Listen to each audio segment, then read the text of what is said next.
Welcome everybody to Disc and Dice, episode 24. My name is Jared. I'm joined by my co-host as always, Timmy. Hello. I don't know if you asked me how I'm going because it kind of cut out there for me for a second, but I'm well if you did ask, and screw you if you didn't. Yeah, I didn't, but thanks for letting us know anyway. And also joined by Paul. Paul, how are Hello, you? I am good. How's everybody going? Excellent. Happy Halloween, by the way. All right, so just to back up there, you asked Paul how he's doing, but you didn't ask me how I'm doing. Yes, that's true. Have I We'll- done something to offend we'll- you?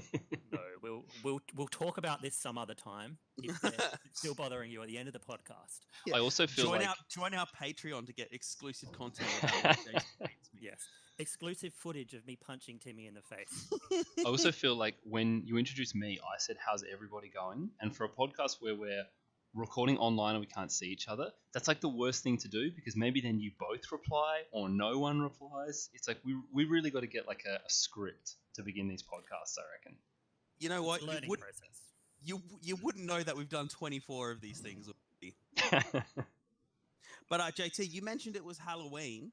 Now, we were chatting about this just before we fired up the old podcasting machine. You took Lincoln trick-or-treating, and you mentioned that the ratio of tricks to treats was way off. That's true. Well, it's called trick or treating, and obviously down here in Australia, it's sort of still on the rise. But there is a single community near us that actually get together and do it. Not a single trick, all treats. I was kind of disappointed because I feel like, if I was in the community, I would be the one to slam the door in someone's face and say, "Screw you, trick, next See, house." But Hang on.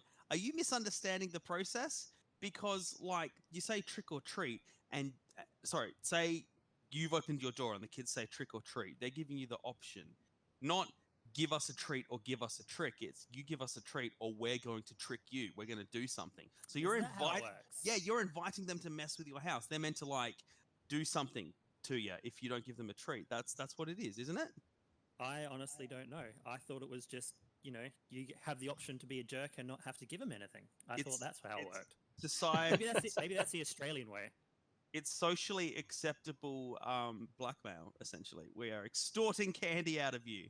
Do you value your home and contents? I also feel like then give us the goods. I'd like, in Australia, there's not anyone handing out snags. I think that's a very Australian thing to do. There was someone making a barbecue. And breads. Sausages, yeah, not cooked. Just, there you go. Maybe every house on the street gets together and they're like, house one on the street, we're giving out buttered pieces of bread. And then the second house, they're like, we're giving out sauce. So I hope you got your bread, or that sauce is just getting everywhere. And then they just open the bag and then just pour the sauce in the bag. And there you go. Destroy all the candy. House 3, we're talking onion. So if you don't like onion on your sausage, it's just a bust. You know what? I reckon that would, how you see on social media, heaps of people, a lot of the boomer generation get really up in arms about Australian brands and stuff or celebrities talking about Halloween because they're like, it's an American holiday and it's not Australian and rah, rah, rah, rah, rah. Do you reckon that would get them on board? Halloween sausage sizzles? I don't know if you guys know the TV show Gloom that's about advertising. Their episode this week. Anderson? Yeah, their episode had this segment about Halloween, and they do their pitch thing where they get advertising agencies to make fake ads, and the ad was for making Halloween catch on in Australia. And, it was about basically either rejecting it completely or adopting it as a thing. And one of their sort of things for adopting it in Australia was changing the name to call it Hallows. I don't know if I'm not getting something there. Calling it what? Calling it Hallows, as in abbreviating it, call a service station a servo. Exactly, as an abbreviator, as an Australianism. It's what are you doing for Hallows? Yeah. One way could work. Time will tell. We can start. We can start that right now. Really. I feel like that would, I'm talking about how Halloween's fun and just enjoy it, and these people complaining that it's an American. If it became Australian, people started calling it, then I'd be the one complaining it. I'd be like, why has Australia ruined everything? as the person who's never celebrated Halloween and only found out about what Trick was when you explained it here for the first time, Timmy, I'm going to move this on from Halloween to video games because How dare you? you may not know it from the first few minutes of this podcast, but we are not a Halloween themed podcast. Of course we are. We do one podcast a year on Halloween. We're actually recording on Halloween, everybody. In Yes. case that wasn't clear, you'll probably end up hearing this maybe like 1st or 2nd of November, but right now it is Halloween. That's right. Yeah, You are listening to Australia's #1 Halloween themed podcast. If you didn't pick Discord that up, lies. if you didn't pick that up from us talking about JT going trick or treating tonight, it is Halloween. Okay, yeah, true, fair enough. All right, that was probably clear. All right, you got me. Video games. Let's do it. Right, let's move it on. That's the worst opening we've ever done. But I've been playing South Park: The Fractured But Whole, which we talked about. I can't remember whether it was last episode or the episode before. I think maybe a couple of episodes ago when it was just you and I, Timmy. Yeah, And it was the one with just you and me, Paul. yeah, and I wrapped that up this week. Finished that one. So I just don't have too much to say about it, but I really liked what they did with the story towards the end. I felt like compared to Stick of Truth, I think Stick of Truth in some ways felt like it was just a bit of a South Park greatest hits. Like they tried to kind of fit every character they've ever done in there. Like, spoilers for the end of Stick of Truth. The final boss. Actually, JT, have you played Stick of Truth? I have. I loved Okay. it. Yeah, like Chef as the final boss of Stick of Truth, I just felt like was kind of, as funny as it was really just like a joke. I don't think it was really going anywhere. They were just like, let's just put this guy in because we had a falling out with him and we'll do that joke again. Whereas Yeah, Fractured it But did Whole, feel like Stick of Truth had a lot of forced cameos throughout a lot of it, which I liked. But yeah, I see where you're going with that. yeah, I feel like Fractured But Whole was much more coherent. Like they had it somewhere they wanted the story to be at the end, and it felt like it was working towards that. So the sort of end game, I guess you'd say, I really quite enjoyed that. There are a few really big moments there, which I don't particularly want to spoil for people who are playing it because they're pretty cool and pretty funny. But yeah, I thought it ended really nicely like that. Ended much stronger than the Stick of Truth. And when we talked about it last time, I mentioned how much I was enjoying the combat. That it's so much more involved than Stick of Truth, and it was sort of genuinely fun RPG combat. That continued as well. That towards the end there were some really good fights. There's a particular fight at the end. Timmy, I know you've played this. You might remember there's a fight against quite a large monster towards the end where you are forced to move your party around so that you can avoid kind of the AoE damage that this monster is doing. But you also need to get the enemies into the AoE zones because the only way you can realistically damage the boss is by having it eat the enemies. But you can also sacrifice your own people to do damage to the boss as well. And that fight took me quite a long time, not because it was particularly difficult and I was losing it, but just because it's quite an involved fight. And I was spending a lot of time just getting everyone positioned and using all my knockbacks to get kind of the enemies into the AoE zone when the monster was about to attack, or getting my guys out, or sacrificing a member every now and then when I needed to. Well, it ends up almost being like a puzzle within the combat system because you're kind of needing to plan moves ahead. You're going, I'm going to need to move my person here because the general pattern that the enemies move in is they'll do this. And if I'm there when they do that, my next move, I can push them back. And then that's going to be about the right amount of turns for the monsters next time he's going to eat people up kind of thing. And it ends up being like you have to kind of get everybody's routines and patterns and be able to counter what's going on. Right. Remembering that right? Yeah, you're remembering it right. And if you kill the enemies, like sort of the small minion enemies, then the monster can't eat them and take damage. So that's really interesting as well. It's not just a case of kill everything. It's like get everything into position and then kind of crowd control it there. Yeah. It almost sounds a little bit like an MMO raid where each player has, some kind of role that they need to play it in order to, kill the boss, or the boss has things that you obviously need to counter. Sounds similar to that. Yeah, Would yeah, you say that it feels like that? yeah. It's I guess it's I don't know if it's like an MMO. It's probably I would just say it's like any party-based RPG, like any of the kind of RPGs like Dragon Age or anything like that, where you have a boss fight and you have to use all your characters, that kind of thing. Yeah. Right. And because I guess it was kind of sort of one of the end game bosses. There's kind of 2 or 3 quite powerful ones you fight at the end. I guess because of that, it was just a bit more involved. But yeah, just like again, I didn't expect that from South Park Fracture But Whole. I expected a pretty by the numbers RPG, but they really did a great job with the combat system. I do want to say that I know Timmy, you played these games back to back, and we talked about that a couple of episodes ago. But I do hope they make another one of these, to be honest, because it's quite fun. But I probably don't want to play it for a couple of years. I know I'm a bit late getting to this one, but as fun as it is, it's probably not the kind of thing I would want to be playing regularly. Yeah, I get you. Like, I think they need they couldn't do an Assassin's Creed with it, right? And keep bringing out Right. South Park games every year. Right. But I'd be down every 3 or 4 years. Something like that is kind of fun. At least one more. Yeah. I noticed that there is maybe 2 DLC packs for this that are kind of like mini campaigns or something like that, which I don't know if Stick of Truth had anything like that. I think Stick of Truth maybe had a bunch of costumes or something, and then just nothing in terms of actual additional content. And yeah, like sort of along these lines, I had no desire to go into that DLC. Like once I was done with this game, I was kind of like, I was just like, I'm done. I don't need any more of this. I don't need an expansion. Like I'll just put it down. And yeah, like you say, in a couple of years' time, if they come out with another one, I trust them enough now. Or even though these games are made by different developers, I kind of trust whoever is in charge of this franchise now to do a good job. Yeah, it's not like the kind of game where it's not like a lot of RPGs like your Skyrims or your Witches or your Fallout. You can kind of go like, oh well, I finished the story, but I have all of this other stuff that I want to do, or I just kind of want to go to this area which I really liked and kind of see the world and do that. Once you've finished the story in the South Park games, you kind of just like, yeah, all right, done.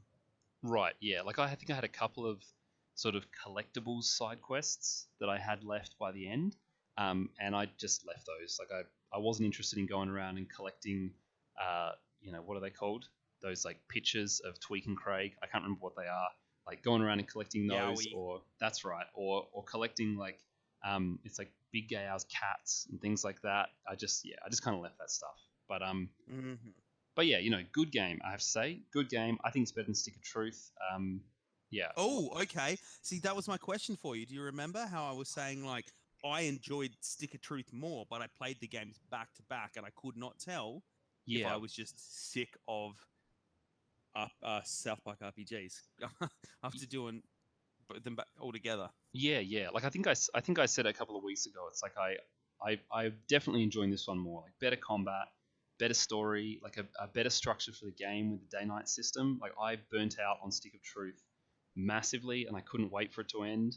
But I put more hours into this game overall, and I was still really into it at the end. So yeah, I think for me it's in my opinion it's definitely the better game. But apart from South Park, I have also been playing more FIFA 20, which we talked about last week. And there's not a lot to say about that. FIFA is FIFA. But what I wanted to mention was I tried to play online a bit, which is something that I don't do at all with FIFA. I just play against the AI and kind of with friends in the same room. And FIFA's kind of annoying online because there's just the tiniest amount of lag. And for me, it's the kind of game where the smallest amount of lag just makes it terrible, and I don't want to play it at all. Whereas, there are some other things like games like World of Warcraft. I sort of played that for years and years and years with noticeable amount of latency, and you just kind of get used to it and work around it. But FIFA's kind of so reflexy that I didn't have a lot of fun with that. But as part of playing online, I signed up for Xbox Live Gold because, of course, I guess on basically every console now you have to pay to play online, I think. And the cheapest way for me to do that was to take up this deal for Microsoft Game Pass, which cost $1 for the first month. to sign up for, which obviously I did. $1 just to try FIFA Online.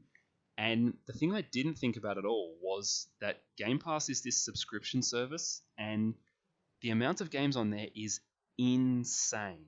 And so technically right now for the next month, I can play like Outer Worlds, which just came out, and it cost me $1, and I have that until the end of the month, and it's like every Xbox One exclusive, and then a whole bunch of stuff on PC.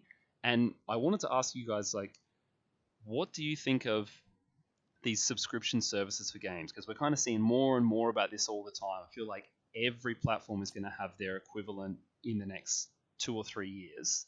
Sorry, just to back up on that, because I have no idea about what you're talking. Are you saying like you pay like a subscription fee and it's like a Netflix sort of thing? As long as your subscription is active, you have access to all of these games.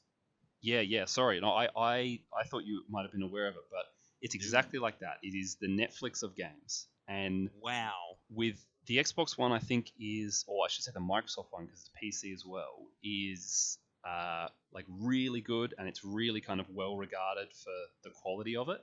And you basically get like any first party or Microsoft published game, you get it on release straight away. So like Outer Worlds, like I said, that came out like a week ago, and like that's on there straight away.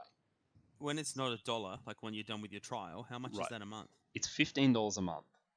Whoa, which is really good value. That is shocking to me how that's going to be sustainable. Like, how are Microsoft convincing Outer Worlds to allow them to provide this to everybody? Like, right. Well, Microsoft just bought Obsidian, so that's why they're able to do it with Outer Worlds. Oh, okay. Because they own them now. Like I think they published Outer Worlds, but because of when they bought the company, it's not an exclusive. But that's why that's on there. What if we take like the Modern Warfare just came out, and that's not Microsoft aren't involved in the development of that? I don't think they own anything to do right. with No, Activision. I don't think so. Is that one available right now on launch for $15? Well, I'd have to bring up the webpage and check to tell you. But I mean, it still sounds like it makes sense, right? I feel like PlayStation doesn't have that, as far as I know right now, being a PlayStation user. So I feel like if they had that, when these consoles launched, the dominance of PlayStation is absolutely undermined by that, Yeah, and I feel like it's gonna force PlayStation into doing something similar with the PS5. I would imagine.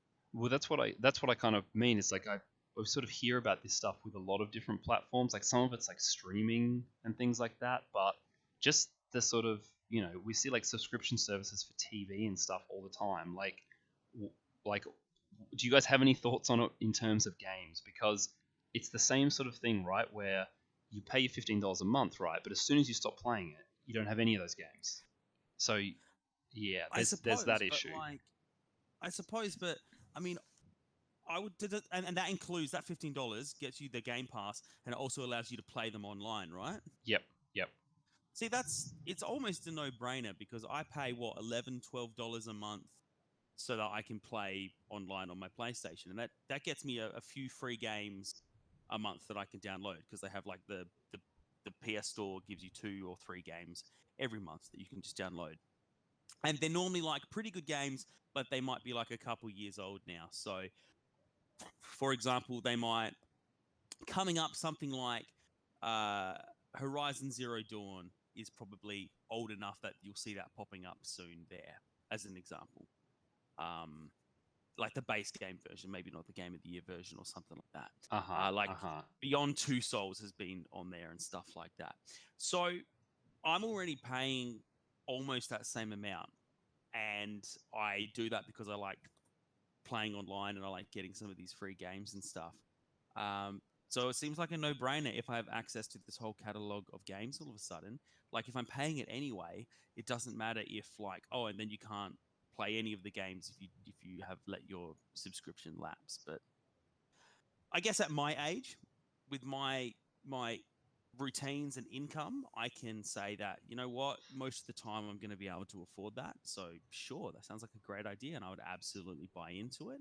I feel like games are expensive enough that whereas even with Netflix, I'll still go out and buy a movie on Blu-ray that I absolutely love.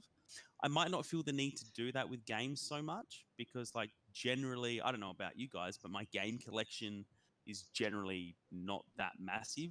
Like for PlayStation, you know, Mhm. like I'm happy to trade stuff in because I'm not going to go back to something like, you know, The Evil Within or you know, once I've played Alien Isolation, you know, I'm probably not going to go back to that. I might keep it for a while and think that I will, but, you know, so many games come out. Like right now, 1,000 things are coming out. So I'd happily go and trade them in.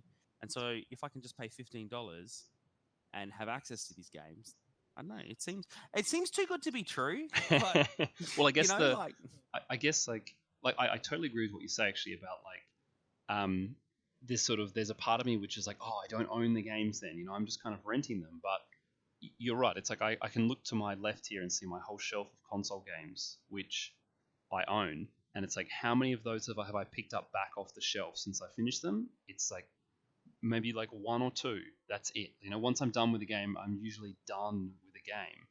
I guess the problem you're going to have with this is the same problem you kind of have with the same thing on TV, is that this is the Microsoft one, so it's got like everything they publish and a bunch of Xbox exclusive stuff, but you're going to need to get the Sony one, I guess, for PlayStation, and who knows what other ones there are going to be. I feel like there's someone else who has a subscription thing like this. Oh, it's EA. EA have like an EA something. I can't remember the name of it, but they have an equivalent one which to be honest I think is also quite good. It might be the same kind of thing where if it's published by EA, you get it when it comes out. It's called like EA Access, I think. Now I'm remembering.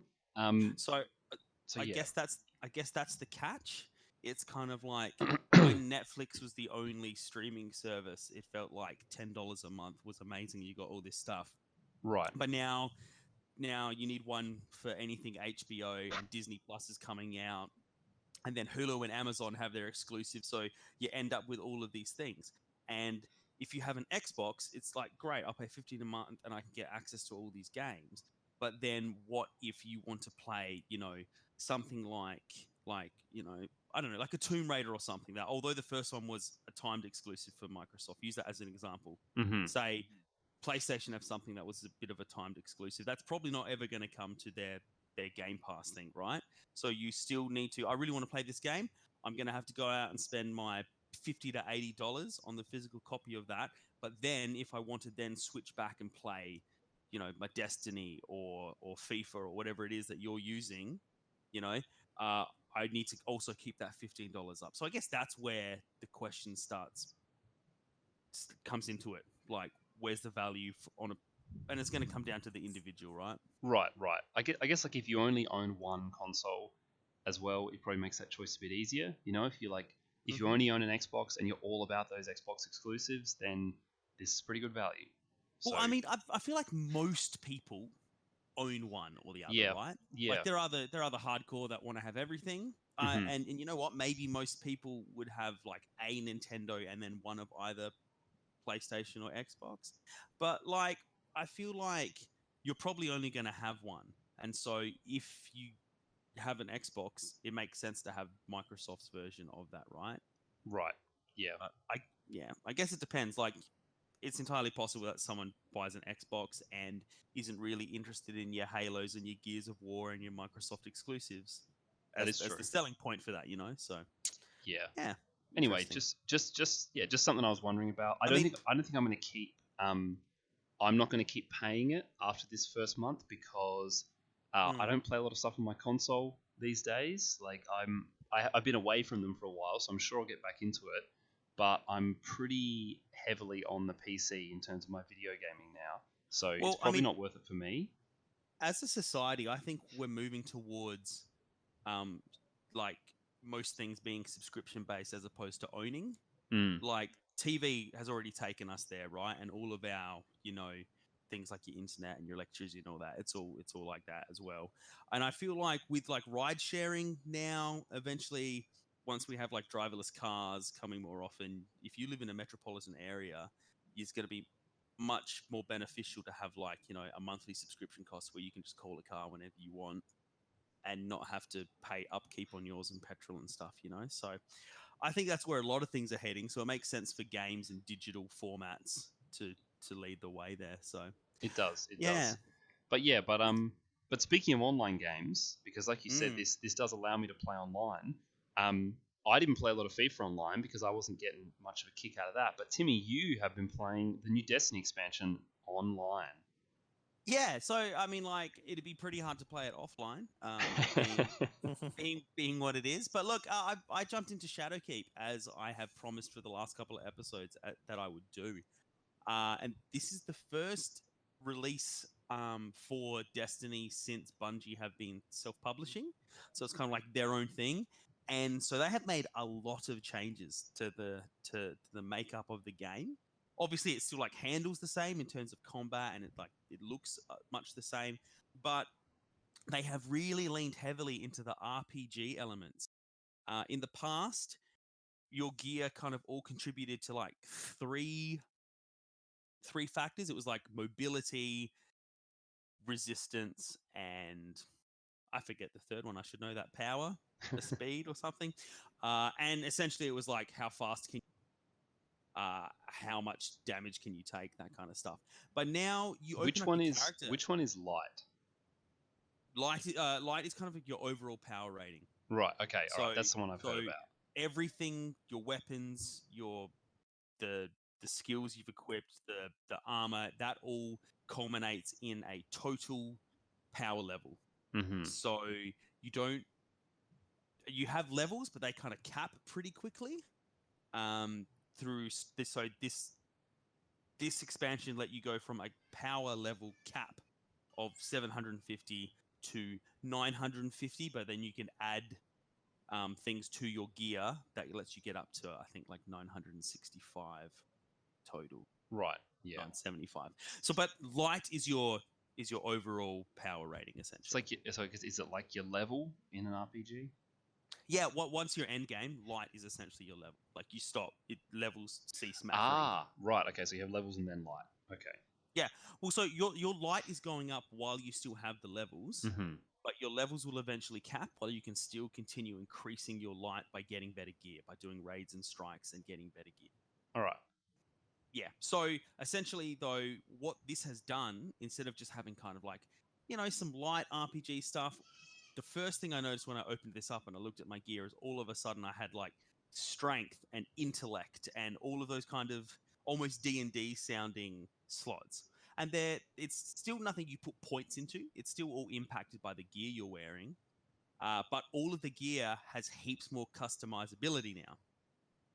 So you can, add slots and add mods and add all sorts of things to the gear now, which impacts these much expanded traits of your character. So it gives you a lot more customizability. It makes your characters much more unique and give you so many more options in the build of your character. And to me, this is the biggest change they've made to it. I was going to say this sounds like pretty fundamental. These changes. Like, this doesn't sound like an expansion. This sounds like halfway to Destiny 3. Yeah, and at the same time, they've made it free to play for new players, and they've added in, and the free to play stuff is expansive. You can do a lot of stuff. Like they've really gone. When a game has been around as long as Destiny is Destiny and Destiny 2, it can be difficult to say, "Hey, man, jump on Destiny 2 and like join my clan and we'll play together." And then they jump on and I've got like 900 light and you've got like. You start with like 10, like in original, I think. But what they've done with this is everything's got jumped up to 750 straight away, so you can do most of the already released stuff together, and then they have kind of like an accelerated tutorial and intro kind of thing, and you get access to so many raids and areas and all sorts of great stuff. And so, like you said, halfway to Destiny 3 is a good way to put it because they've kind of gone. We're going to redefine what Destiny is now that we're doing it ourselves. And we're going to start by making sure that new people can jump on board here really easily and not feel like, I'll get it.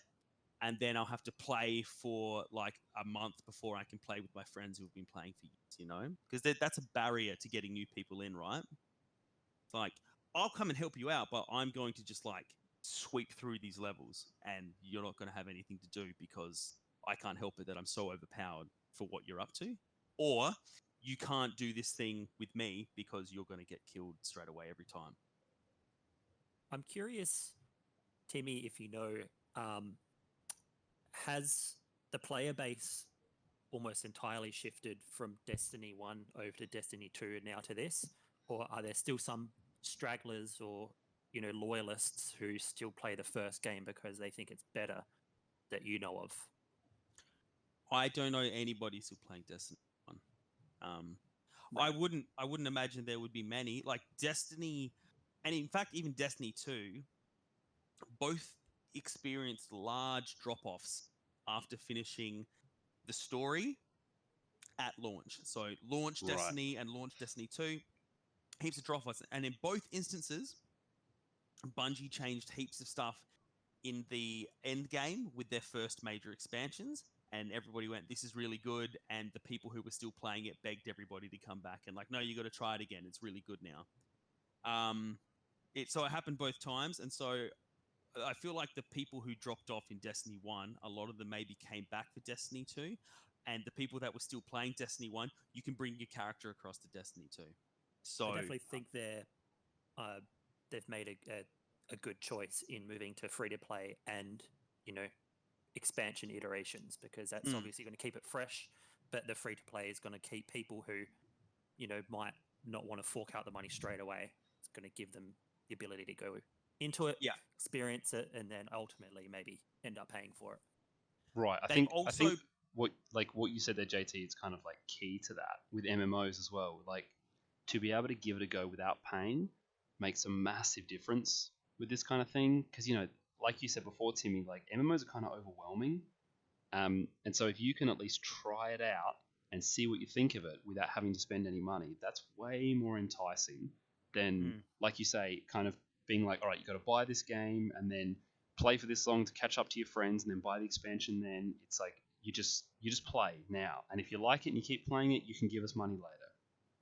Yeah, and I think a lot of companies and developers of other established RPGs and MMOs have tried to combat that steep curve and done the whole get the expansion and get a level boost. Mm-hmm. But something about the way they've marketed that and calling it a level boost kind of makes it feel like you're dodging something, like you're not really playing it, you're skipping ahead. Whereas just saying, hey, fire up the game, literally everyone is at 750 now. And so it's not that much growth, but everybody starts at the same point. New player, like all of my characters' gear, anything that wasn't quite at 750 yet, got switched up to 750. So I think that made you feel like, all right, I'm not just like jumping ahead. I'm just at the new normal with everybody else. Right. And 950 isn't that far ahead. You can grind it out and get there if that's what you're aiming for, or you can take it as it comes through like the Shadowkeep story missions.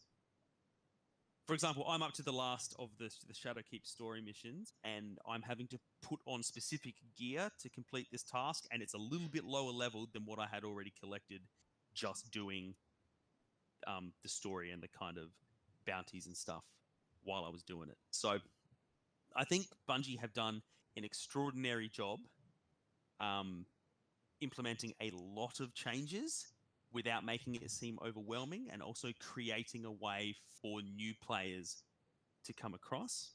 As well as that, they now have cross-save for PC and PS4, and Xbox, I suppose. So there's no cross-play, but you can play your same character on PC or PS4, and heaps of the player base, like the PC player base, has exploded. So I think that's got a lot more people in there as well now that it's you can get on PC. Yeah, I just wanted to jump back to the story, like the Shadowkeep story you were talking about. I had two questions about that. I wanted to know, like, how long is it? So, like, how much content is the Shadowkeep story? And also, is that something that you play solo, or is that something you do with other people? Me personally, or like, how is it designed? Yeah, you well, I guess you personally, but yeah, my question is kind of like, is that a thing where like you have to, the Shadowkeep story is something you do with friends and that's the only option, or is it like kind of single player questing in any MMO where you can get through it on your own, and then to do the bigger kind of like raids, I know they're called something else in Destiny, but to do the bigger kind of group content you need friends, but you can go through the story by yourself? So you can do it either way, and I think it scales really nicely. Playing through the storyline, I have done a lot of it with Shayla.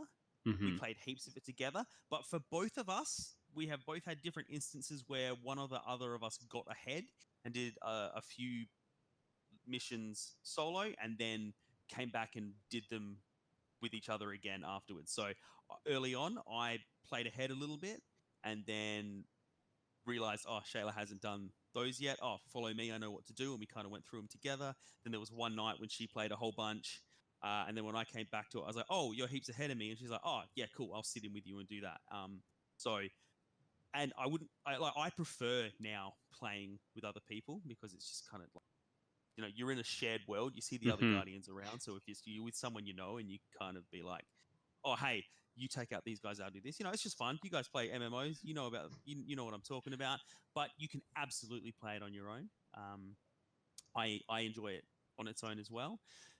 They are called raids, just going back to that, still in Destiny. There's Okay, they strikes are, also, yeah. but there are raids, and you do need other players for those generally. Most raids are like, I think you need 6 players to do them. Right. Strikes, you can do 1 to 3. Yeah, okay. Long-time listeners, if you want to notice the biggest change the Disc and Dice podcast has gone through, it is Timmy on this episode saying he just really enjoys playing with other people. Yeah, I spent like so long being like, multiplayer is the worst thing to happen to video games. And to some extent, I stick by that because I think a lot of like game development and the corporate approach to game development has shifted from making interesting stories to how can we keep people paying subscriptions to play with their friends. Right. But it's not the playing with friends that is the bad thing. Right. I'm nodding along with you here. Like I think for me the issue is when you have something that is like clearly first and foremost a single player experience, and there's just like multiplayer kind of just there because, like you said, there to like get people to play for longer, to get them to buy like map packs or things like that. Whereas when you have something like Destiny, it's like this from the ground up is built as an online game. It's not meant to work offline. I would really encourage you guys to try the free to play, see what you think of it. I am tempted to start. I'm not somebody that does this, but I'm so tempted to start another character just because the intro tutorial new character level quest campaign, it's just short, kind of to jump you into it, is actually the very start of Destiny 1 that they've recreated. And I think that is really cool. The throwback's so rad. I'm kind of tempted to go back and give it a crack for the nostalgia hit, and because I know that starting a new character is going to be at 750, so it's not like I have to start at 10 light and get all the way up to 750 like my other character. I'm going to be able to start here and kind of enjoy seeing what the other classes have to offer. Yeah, well, I think I might. I actually have downloaded on PC at least the like free to play Destiny 2, which was 80 gigs. It was enormous. So maybe that's something that I'll play before the next episode. But moving on from video games, we have a little bit of discussion here about some tabletop games because all three of us actually got together to play some, which is a rare occurrence these days. Unheard of. It is. And JT, you got to try out a couple of things that we talked about on the last episode. Yeah, so I guess the first one is Decrypto. We won't go into it too much because obviously you guys have spoken about it at length, but just my thoughts on it are, yeah, excellent. Really, really fun. Very easy to pick up. You don't spend too much time explaining how to play the game. You can basically just jump right into it. So I really liked that. I've And already also seen that one in. I've already seen that one in game stores as well since PAX. So it is. It is Yes. out there in the wild. really? now That's for cool. Anybody who's interested. Yep. Yes, it's actually the game store locally to us say that they've sold out of it very, very quickly, and I'm wondering if that's something that happened after PAX, because we Or actually went to go get it. maybe we're just aware of it now. Maybe it's been there for a little bit. True. Or maybe that's something that happened after the last episode of Disc and Dice. We created that demand. we only had one copy, and that the one person listening went out and Yeah. got it. It's I guess that paid sponsorship they did with us was worth it. Yeah. Absolutely. If you'd like to send Disc and Dice a kickback, we are contactable at discanddice@gmail.com. Give us money. But moving on from Decrypto, also we did Organ Attack. Now, I'm not sure how much you guys have spoken about that in the past, but Timmy, you picked that up at PAX and obviously brought it over. It's still here now. We've actually played that with some other people as well. We've played it with Talia's dad. He really, really liked it. Lincoln's loved it as well. But yeah, it's just a first good impression. all ages game. It's like a proper family game, and you can use it as an educational tool, or you can just use it as a let's just have some silly fun. Yeah, that's right. So Talia, being a nurse, knew everything that was on the cards and more. But it's the educational approach from it was actually really good. There's a lot of stuff I learned just from the cards. You know, I knew roughly what everything was, but yeah, very educational. Also, I really loved some of the the special abilities, the way in which they interact with sort of other cards, like the contagious card, which is it works how you think it would, but the fact that it's the contagious card, pretty funny as well. So yeah, I really liked it. Yeah. 10 thumbs up. I thought I misheard you there, and I thought you were saying Talia being a nerd, really like. But hey, the one I was kind of interested to talk to you about, JT.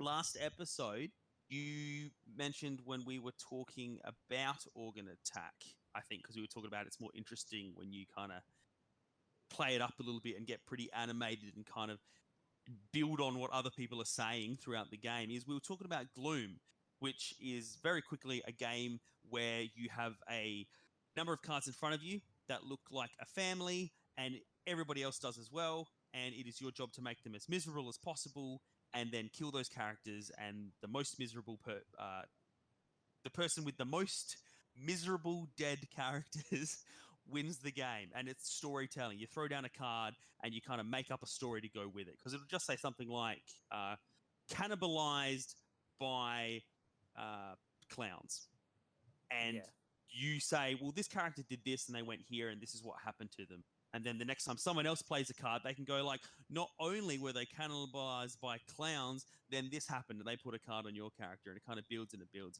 It's a lot of fun. We got around to playing it, all 5 of us, and we had a lot of laughs. JT, did it live up to what you were remembering from many a year ago?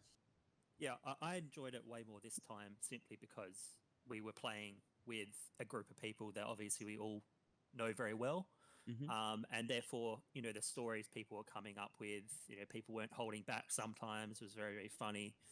The other thing I kind of forgot is just how fun it is to remember someone's story, so that when you play a card that's ultimately going to make their family happier, you can sort of remember the story they told previously about a character you're playing a card on, and then you sort of build on it, keep going. So a story, can go for a long time. It can go up and down. And obviously, you can play a game like Gloom without any of the storytelling aspects. I don't know why you'd want to, though. Exactly. Yeah, there's no point. It's all about role playing. Role playing the characters that you're doing, and coming up with funny anecdotes. And it kind of hits it the same sort of. It takes on the same sort of life that Paul was talking about with Organ Attack, where people start going, Paul keeps killing my characters, so I'm going for him. And so even though you're telling these stories and you're crafting these stories based on what other people have said, you still kind of get like you're gonna make my character happy, I'm gonna make your character happy, Yeah, it's definitely. also funny because, oh, sorry, just very quickly, it's funny because you can completely glaze over someone who's winning the game because you'll be so fixated on a particular story you want to tell for someone else's character. So you don't really pay attention to sometimes who's actually winning. So, which is good. It means that it's not about winning at all. It's about the storytelling process. Sorry, Paul, go on. There's a surprising amount of kind of maths that you have to do to actually try and win this game. Like you have to be like adding up and subtracting all of your guys to work out what your score is going to be. You got to be keeping an eye on everyone else, and it's not as simple as just like, you know, like do they have characters who are sad and I have characters who are sad? You know, do I have more that are sad? It's like no, like how sad are mine? How sad are theirs? Do you have modifiers on your other characters? Is one of them about to die that's going to tip it over the edge? Like we got to the end of this game and I was the one who ended the game in the end by killing my last character, but I was like really having to do the maths to sit there and be like, if I kill this character, it will give me this many points, and then Timmy will have this many, and I need to gain 4 points on JT or something like that. In the end, like it was at a point where I think JT won and he couldn't be caught because he was too far ahead at that point. But it really was quite involved with that sort of stuff. What I wanted to say though was about the like storytelling role-playing stuff. You guys were saying like I don't know why you'd play Gloom without it. That's actually the bit I enjoyed the least of this game. Like I'm generally not a big fan of kind of, I don't know, these kind of like storytelling type games where that's one of the mechanics. So like this was fine. I think like JT, I think you're right. We played with a good group of people, so you know that made it more enjoyable. But for me, probably if I was playing with people I didn't know, I would never play this game because you wouldn't get it out. This would stay in the drawer unless you knew everybody intimately. Yeah. Like I couldn't handle this game if there was just like one or two people who were kind of like, I don't know, like not even not playing it properly because like I didn't feel like I was that into it when we were playing. But it's a mechanic I don't really enjoy in tabletop games. So it's kind of got to be perfect for me to be enjoying it.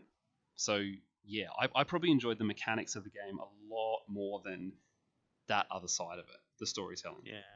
I've definitely had bad experiences playing this game with the wrong kind of people. Yeah. It takes a bit of almost showmanship, really. You have to sell these stories, and like even if you are coming up with stories, if you're just going and then this happened and then this happened, like it's but it's about kind of playing it up a little bit or telling the story in a way where you don't know which character this is going to happen to or where it's actually going. And, we had laughs because some of the people at the table who are traditionally not the darkest senses of humor took their characters to some really dark places, and we're going like, whoa, like when did this game suddenly become R-rated? But I still, for me, although the mechanic is great and there is space for the storytelling element to go very wrong, I would still say that the storytelling is the strength of this game. If you can get it right, that's why the game's worth playing. If you don't, the mechanic isn't enough to save it. Yeah, if that's what you're into, then yeah, I would agree. Quickly, before we finish off on this one, I just wanted to say also the design of the cards is super cool for this game. Like they're all transparent and they kind of stack on each other, so you can kind of see what your score is at the end. And I was a big fan of that. And it also means when you go, what was happening to this character again? You can kind of just like look through the cards quickly and be like, that's right. They were terrorized by tarantulas, and then they were pillaged by pirates, and then eventually they were like scared by skeletons. like it's good fun going through all the silliness. But look, that's about all we've been playing since last episode. I've had a move. We've had Halloween and holidays and all sorts of stuff going on, so we've been a little bit lax on the game playing. But we're gonna have a chat about something that we've been meaning to talk about for quite some time now. When we come back from a short break.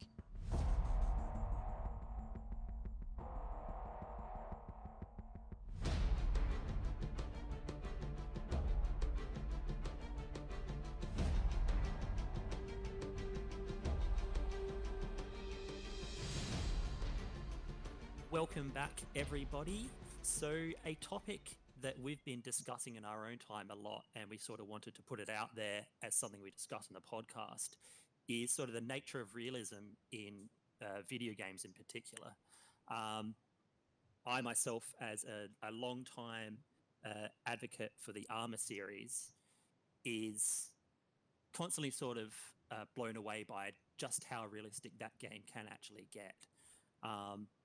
I'm not sure if for Timmy or Paul, if there's a particular game that comes to mind that you guys have played in your video game history that sort of jumps out at you with, maybe a mechanic or something that's you've sort of gone, wow, that's really, really cool, and makes you feel like, it's done really well as a part of realism.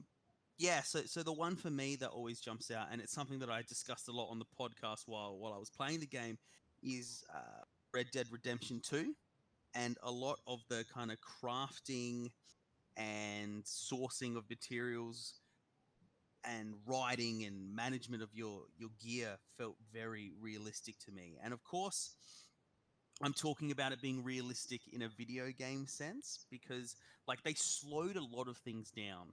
Like, I really love how you can go hunting and you can shoot one animal and go over to it and skin it. And your character gets down on his knees and he pulls out his knife and he cuts right along the belly of the thing, and then he pulls the skin up, and then he has to roll the creature over and pull it off the other side, and then roll the hide up and store it on his horse or whatever. And it all takes time, and it's the kind of thing where it's like, oh, there's a buck, I really want that, but I am too close to those bandits over there, and if they notice me in the middle of doing it, I will be killed before I can finish this task. And it's that kind of consideration. Obviously, you're still not sitting there for the actual amount of time it takes to skin an animal in real life. But the representation is there, though. Yes, it's so much longer than any other kind of, like, you play like a Skyrim or a Fallout or even The Witcher. You go up to a body and you press the loot button and it goes, bang, here's what they've got. Press X to take everything and you're gone. That's not like that at all. Even when you're looting a body in Red Dead, it's kind of like he takes the stuff out of their pockets and like lifts the body up and stuff. Like, it's that kind of, still not taking as long as it would in real life, but it lends it that element of realism that makes you think twice and actually make decisions, as opposed to just running around and tapping buttons as you go to suddenly have all these items in your inventory.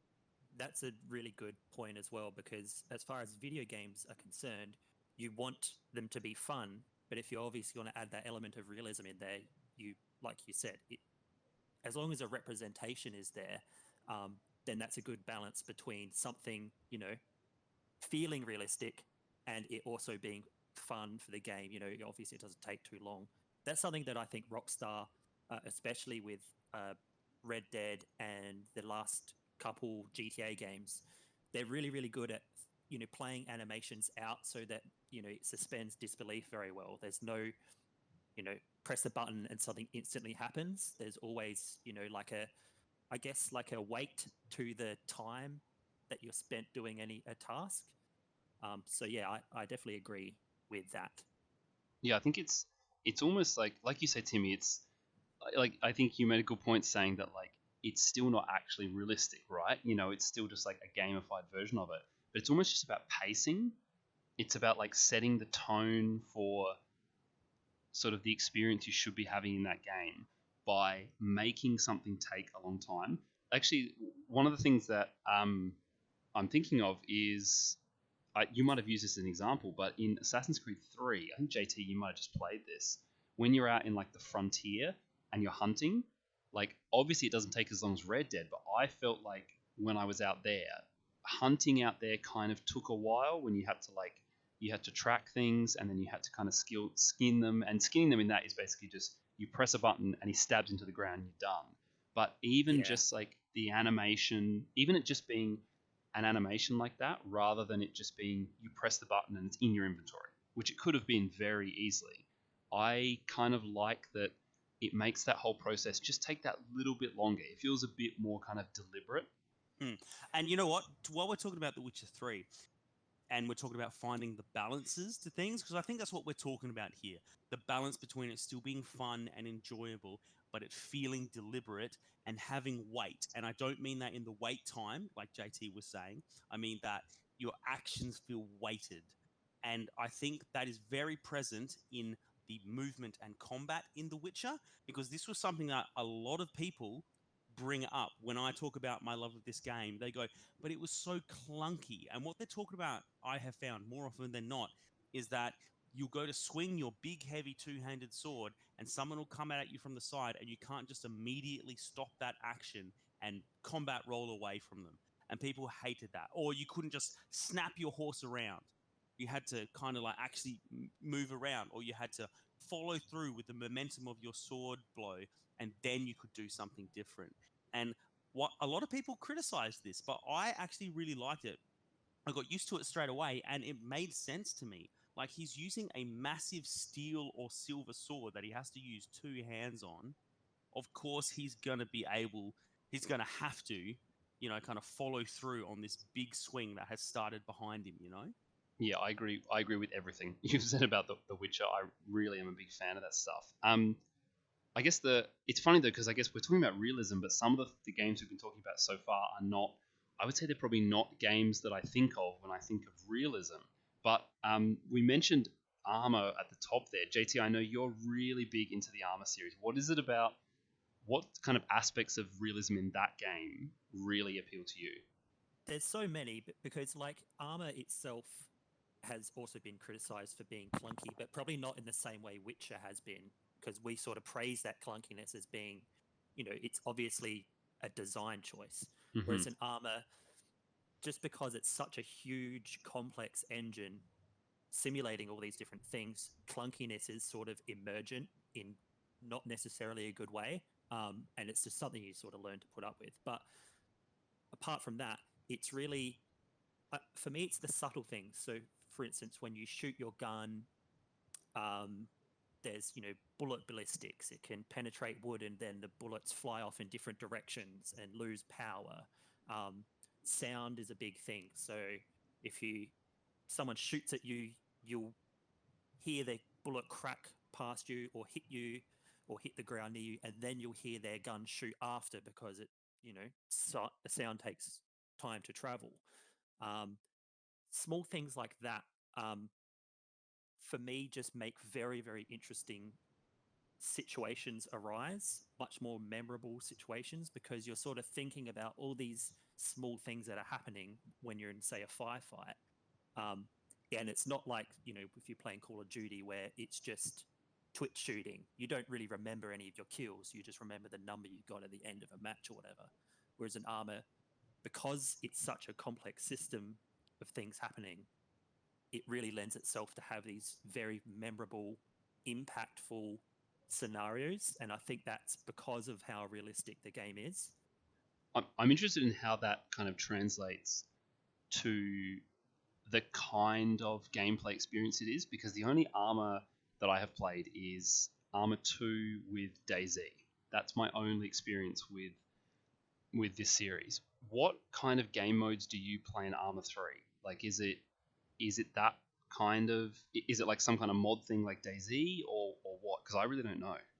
A lot of the mods, it's funny you say that, because a lot of the mods for Arma are actually to make it even more realistic, or from a military history point of view, make it more accurate.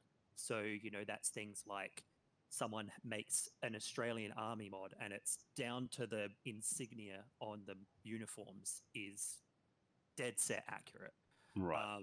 There's also mods that make it, things even more realistic, like bringing in wind on the bullets, or a really, really complex medical system. So if you get shot in the arm, you have to, bandage it, and then you have to inject yourself with morphine if you want to keep going because the pain's too powerful, and it's that kind of thing. For me, those sorts of things don't really do it for me. But I do like a lot of the mods that I use are for bringing in extra types of armies into the game. So like Russian forces, and traditional American forces.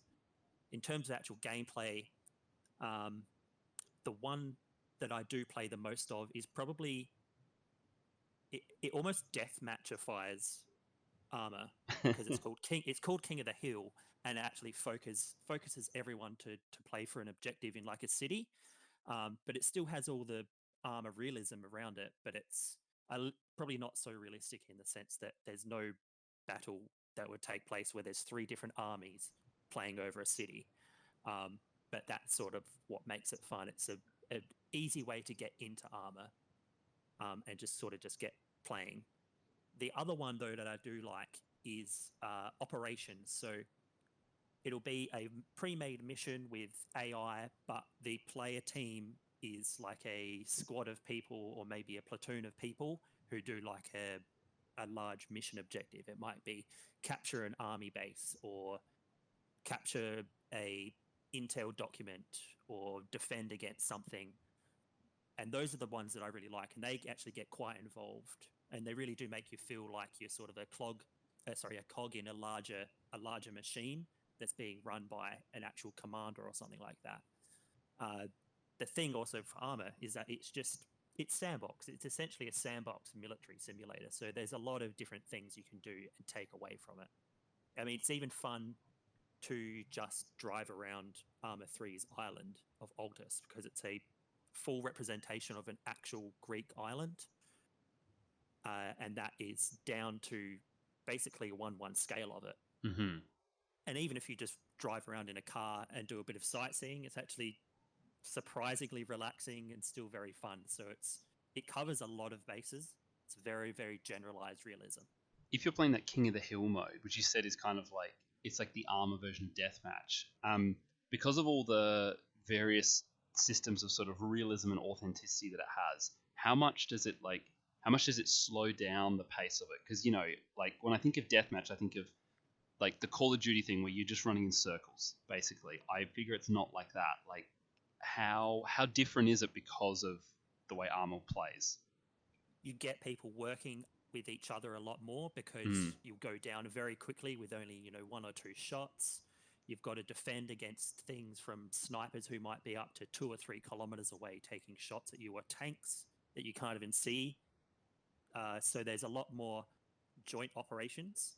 It is inherently a little bit slower than, say, Call of Duty, but because the objective is focused in a small area, so it's not the entire map that I was mentioning before, more like a small town, you've got the action focused in one area. So it's deathmatchy compared to normal Arma, but compared to something like Call of Duty, it's still a much larger scale. And I wouldn't say it's necessarily slow. It's still pretty fast-paced. Okay. So one thing that we were kind of also talking about, or we mentioned, and I think that follows on from Arma especially well, is where in games for you personally is your line? Like, where have you encountered too much realism? Like the flip side of the balance. They haven't got it right, and this level of realism just makes the game unenjoyable for you. Well, for me, to keep it on Arma is probably that game for me. Arma 2 when I played it. And to be honest, I have trouble separating the realism from the kind of bugginess of the engine, which JTI, especially with Arma 2, I think. I don't know what it's like with Arma 3. I feel like it was kind of a little bit notorious for sort of the weird stuff that could happen with it.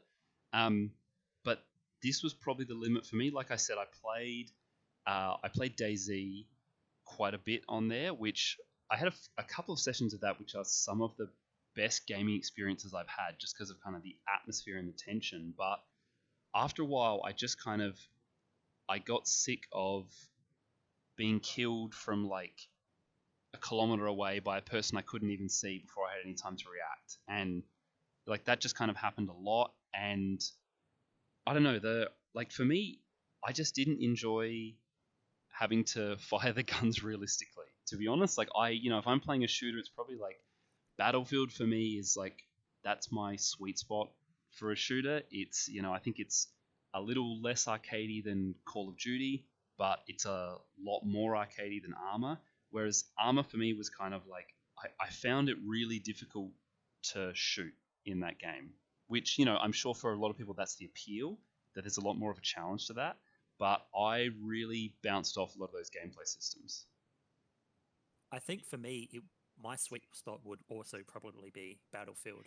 As much as I like Arma, I agree with all the things that you said, and I can totally understand why people would be turned off by that sort of thing. So yeah, Battlefield 3, I loved. I think that did everything right.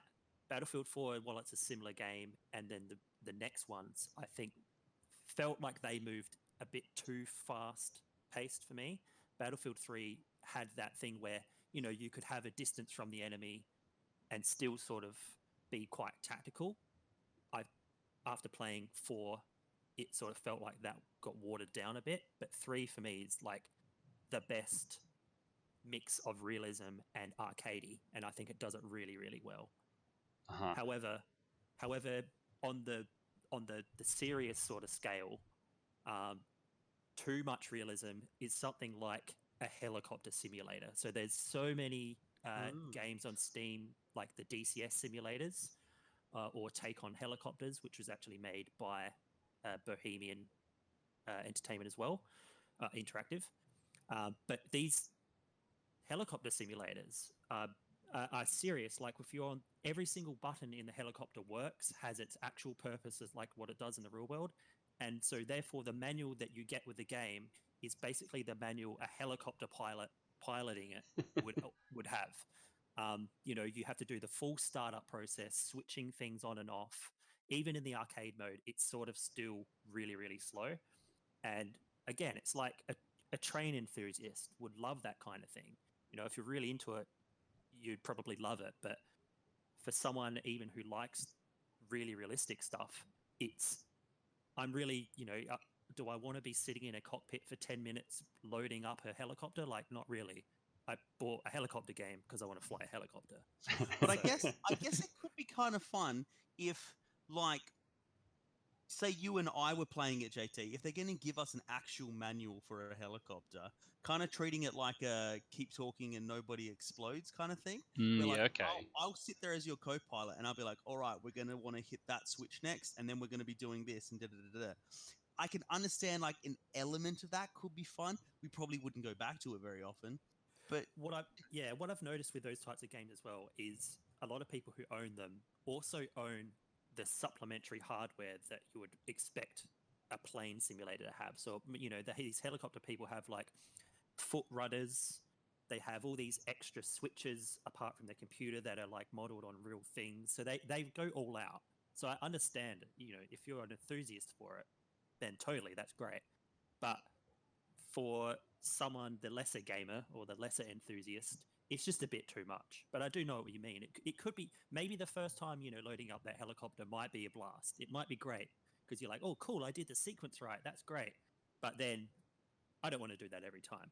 yeah. This is reminding me of Microsoft Flight Simulator and playing that back in the day. I think there's a new version of that coming out sometime soon, actually. But I remember playing that with a friend of the show, Butters, who's been on here before. And when we were like much younger, and we would play for like 3 hours and to just be able to take off. And we would finally be able to get like a successful takeoff, and then we'd be in the air, and it would be like, all right, we're gonna fly to like this city.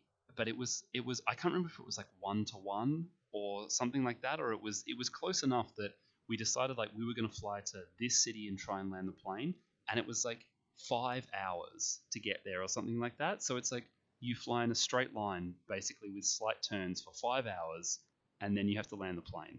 And surely there's a button that is like, now that you're in the air, speed up the flight time. Not in like Microsoft Flight Simulator 98 or whatever we were playing back then. I don't think. I think that it was just those were super hardcore. Flying to Chicago, you were flying to Chicago. Yeah, so like you had to bring some snacks. Yeah, that's probably a level of realism that's too much for me. But I almost feel like in that case, it's like that's aimed at a very specific kind of person. That's not like a general consumer game. Would you guys consider a game like the Dark Souls games to have a punishing level of realism or just a punishing level of difficulty? Because I know with the combat, it's like you can probably take more hits than in real life. but it's still also like you have to be patient and really time your attacks and just get out of there and block and retreat and get in and stuff. And if you get lazy for a second, you're just done. Does that strike you as realism? Because that's what came up for me, because those games I don't enjoy them because I always get impatient towards the end of a fight and go, he's so close, I'm just going to go finish him off, and then I die. I like, personally for me, I think that's just difficulty. I think that I don't know. I feel like realism has to be, if it's realism, it has to be representing something that's real. I don't think you can necessarily have, like, the Witcher movement thing is kind of like, it's realism because it's momentum and it's physics, but I don't think I would ever be like, oh, the zombies in Witcher are so realistic or something. So I feel like Dark Souls and that kind of thing, all those kind of games are like, I feel like it's just difficulty because everything is, how do I put this? Everything is kind of the result of gameplay systems. It's not that they've kind of been like, we're going to make this super realistic. They're like, no, we're going to fine tune this to like the perfect point where it is super difficult, but it is super rewarding. And but I think it's all gameplay, in my opinion. Okay, fair enough. What are your thoughts for either of you on this sort of recent, and I say recent, probably meaning in the last 5 or so years, of survivalism that's been injected into games? Like survival and crafting, I guess, are an innate form of realism for any kind of game where there's, a precarious scenario, like a zombie game or something like that. But that's a big thing that's happened, and it's a huge part of the market, is a game that has some kind of building or crafting, making things, learning things, and then also, eating and drinking. It's like starvation is one way your person can die. And a lot of games, don't even feel like they really need those mechanics in them, but they've got them there anyway, as part of, I guess, the allure to realism. What do you think about, that becoming almost like a popular part? I don't like it in everything. Like I don't play like a lot of survival games, but like the first thing I think of, JT, I don't know whether you're thinking of this too, is Project Zomboid, which we've talked about on the podcast before, that you and I play a bit. I didn't even think of that when we started this discussion, but that's a game which goes pretty hard on realism for everything, like injuries, realism in terms of like how long plants take to grow and stuff like that when you need to create food for yourself, all kinds of stuff like that. And I, like, if I'm just talking about that, I love that. And I think the thing I like about that so much is that the realism is not in any way directed towards winning in the game. It's just about kind of existing. I feel like if the realism is there and it's a kind of success or fail situation, or maybe like a game over type thing, then I find that a bit frustrating. Whereas if the realism is just there and the point is just to experience that, so for something like Project Zomboid, it's just survive as long as you can, and if it's 1 day or if it's 1 year, it's kind of irrelevant. It's just the experience you have in that period of time. I absolutely love that. In Project Zomboid, basically every minute you're alive is a minute that you're winning the game. Yeah. Die. Right. See, I'm kind of the opposite, Paul. Mm-hmm. I am not very interested in a game where it's just survive. Like, to be clear, I'm really interested in Project Zomboid, and I have played a little bit of, and I enjoy that because I think the zombies add a very different element to it. But the games that JT was talking about, I was immediately thinking of the kind of games where it's like, all right, you're dropped in the wilderness and get crafting. And it's like, you're going to have to find a way to be able to chop down a tree. And then once you've got that, you're going to harvest the wood, and then you can build a house and find clothes and stuff like that. And that just does not appeal to me. There's a game that I cannot remember the name of that long-time listener of the show, Josh, used to talk about a lot that he loved. He used to talk about it being like Minecraft, but with really good graphics. The title was just one word, but I can't remember what it was. And like, people were really getting into it, and I saw a lot of the guys playing it. And there was another one where I think kind of like you might be out at sea on a raft, and it's a similar thing. That was called, I can't remember what that was called, but it's basically Castaway Simulator. It was called the first game I was thinking about was Rust. Okay. Rust, yes, I played Rust, yes. Yeah, and like those games just don't really appeal to me because like if it's something like they've dropped you there and there's a strange radio signal, a light in the distance, and you're gonna have to craft things to survive and you're heading towards something, I think I'd be interested. But when it's just like, look how good our physics are, and look how good our inventory management is, there's nothing really there for me. You guys know I'm a narrative kind of guy. And I feel like those games like Zomboid, you were kind of crafting your own narrative in a way that you're not in Rust. Like, I know some people would disagree with me, like straight up there. It's the comparison between, say, Fallout 4 and Fallout 76. I think Fallout 4 is great because there's narrative, and you can craft your own narrative. Fallout 76, people can go, I can create my own narrative because I'm in the world and I've got all this stuff to do.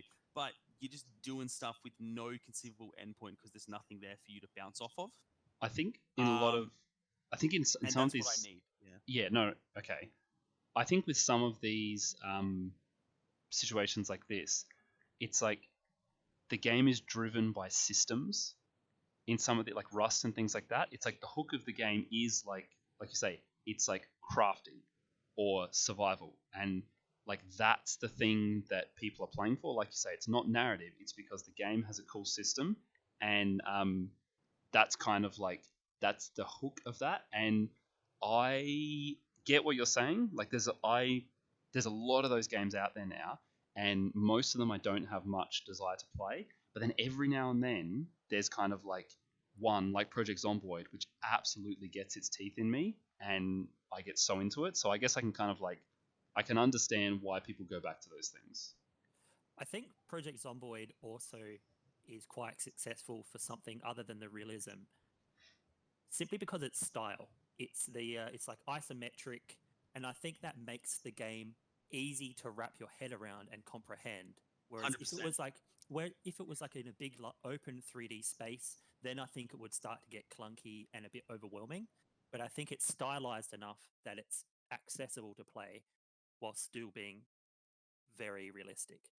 And another thing that I was sort of thinking about leading up to this discussion is also the role something like HUD plays a part in how realistic a game can be. And this is something you guys know that really irks me, is games like Ubisoft games, Assassin's Creed, as much as I like them, you've got this HUD that basically tells you everything that you have to do. It tells you exactly where to go, who to talk to.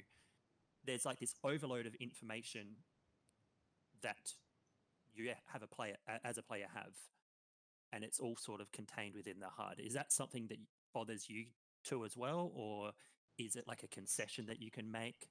Yeah, well, we've actually discussed this before, specifically using I think so. Assassin's Creed Yeah. as the example, because Paul has said, and we have agreed, that it is completely overwhelming how much stuff they put in there. Like, take Black Flag, for example. You're running around that little... it's a shanty town, so it's not even that big, but you have got messenger pigeons, and you have got, like, vendors and street people, and people giving you side quests, and then bounties to catch. And then there are, like pieces of sheet music flying through the air for you to chase as well. Right. And then you've got your actual story missions, and then you've got, up on the hill, you've got your house that you're meant to be building. So there's like extra things for that because you're meant to be sourcing things, and there's so much. And it's like Paul every time you move near one of those things, it brings up like a pop-up that's kind of like a box on your screen. So like if you go past one of those like sea shanties, it's just kind of like, it'll be like collect all sea shanties, or come up and be like, 5 of 10 sea shanties, and it will be like, maybe like 1/5 of your screen, but it's just enough. It's like constantly throwing things at you, being like, do this, do this. I just feel like sometimes things like that in a game is what reminds you sometimes that you are playing a game. Even in games like The Witcher, which have an excellent narrative that really pulls you in, some things can just instantly take you out of it because it's it'll say, oh, that's right, there's a notification in my quest log that's telling me this thing that I have to do. And obviously it's difficult to do without having that, but it's just sort of something that I constantly think about. Yeah, Yeah, to their credit, you can turn all of that stuff off, but like, yeah, I think they even with that option, they've packed it full of too many things. Like, why are you collecting floating sheet music? Like come on. As a pirate, right? Yeah. Yeah, they have a collectibles problem in those games. So I had one last question for you guys related to realism. We talked a bit about difficulty. You kind of brought up Dark Souls, Timmy, before. And that's kind of something that I feel like has been part of this discussion all through it. I wanted to ask you guys whether you think realistic games are ever easy. Because when I think of realistic games, it's always things that are hard. It's like Arma is like, I would say Arma is difficult. And I would say like those kind of like helicopter or flight simulators are difficult. If I'm thinking about other realistic games that we haven't got a chance to mention, it's things like Football Manager, something I play a lot, or those kind of like sprawling strategy games like Crusader Kings and stuff like that. Like, and those are difficult games. They're not games that are easy to get into or even like easy to win at or anything like that. And I can't think of any examples of realistic games that are easy. I guess it comes down to your definition of realistic, because going back to where I started with Red Dead 2, there's a whole heap of realism in that, in terms of both you and your horse need to eat properly and be equipped for the weather you're going into, and you can't just like come out of that weather and then and not take off your cold weather stuff, or you'll overheat, and you'll be dropping weight that you can't afford to drop, and then that's going to affect your health rating. And so, but then it's still, auto aiming your gun for you, and it's still very easy to lasso something, and you have heightened senses, but you press a button and you can see animal tracks and stuff like that. So I guess if you say a realistic game's hard, if we go realism is the helicopter simulators, then yeah, they're bonkers hard. But I think a game like Red Dead is something that I would say is more realistic than 90% of other games, and is not overly difficult.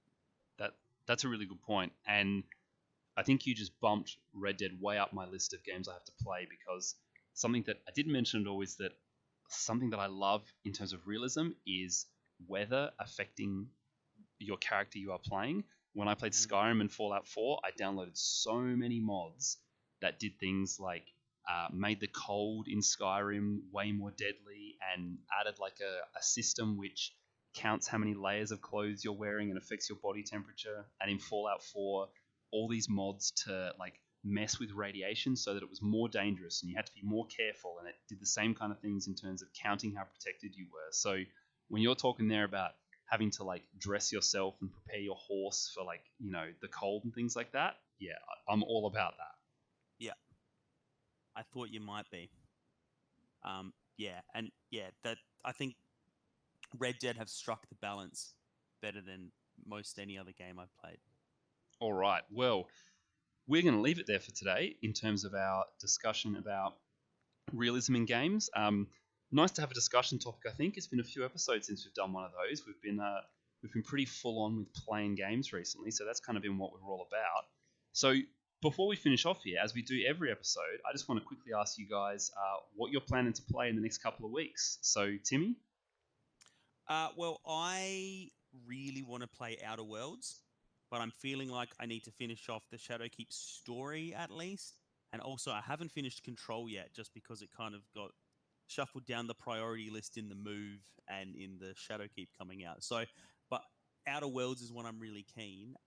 Away from the disc side of things, though, Shayla and I have got our hands on Gloomhaven, which is a massively in-depth board game in a massive box with so many pieces that you don't even get to open until you've advanced the story to certain things. And so I'm hoping maybe this weekend we'll have time to maybe do the first scenario in that, Lucky. So very keen to hear about that. What about you, JT? Well, apart from the Old Republic, which is sort of a staple at the moment, the NBN can't come quick enough because I want to get my hands on Destiny 2 as well. But that 80 gigabyte file size is a bit of a kick in the butt at the moment. So I'm slowly chipping away at that overnight, but our internet here is not so great. So hopefully, by the next episode, that'll be downloaded. I'm sure it will, but whether or not I'll have a good chance to play it or not, I'm not sure. But hopefully, that's something we can play together as well, which I think would be cool. Yeah, that sounds like sounds like I need to come around with an external hard drive because I have that one ready to go. So I can probably help you out there. Destiny 2 is one of mine as well. Like I said earlier, I have downloaded. I have it ready to go. I think we'll be playing on PC, JT. And my brother has got it as well. So hopefully we'll have a chance to give that a whirl in the next couple of weeks. I've also just started playing the first Witcher 3 expansion, Heart of Stone, which don't have much to say about it yet, but hopefully I'll finish that up in the next couple of weeks and we can get back to talking about Witcher 3, the greatest game of all time. Oh, it's been too long. I mean, we spoke about it this episode, but it's been too long since we did that. Agreed. But on that note, we're going to leave it there for this episode. So if you want to get in touch with us, if you want to tell us about the most realistic game that you enjoy, anything like that, or you've got any kind of question or topic you want us to have a chat about, you can contact us. Our email is diskanddice@gmail.com. If you want to get in touch with us on social media, we're at Facebook, facebook.com/diskanddice, or you can find us at diskanddice on Twitter. And if you do like the podcast, then we appreciate anyone who subscribes on their podcast app of choice. But yeah, thank you guys, as always. Thank you, JT. Thank you, Paul. And thank you, Timmy. No worries. A pleasure as always. All right, folks, thank you so much for listening, and we're going to catch you next episode. Games. Games.